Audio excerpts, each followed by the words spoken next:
chapter in the saga of waste disposal in the area. The Municipal Review Committee has selected a new partner to lead restart efforts at a currently shuttered Hampden facility. The MRC formed a few years ago and represents 115 communities. The goal was to become an organization ensuring the long-term, environmentally sound and affordable disposal of their municipal solid waste. That waste was going to a facility in Hampden that would dispose of it. However, that company in charge ran out of money, and all those waste items, including Bangor's curbside trash pickups, have been going to the same places they were going before the MRC formed. Landfills and the Perk plant in Orrington among them.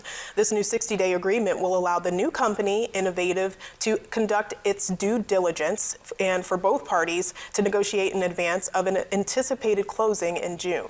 Innovative says they're going to focus immediate efforts on facility upgrades and hiring a local operating staff to allow for the safe and efficient processing of the MRC members' waste streams.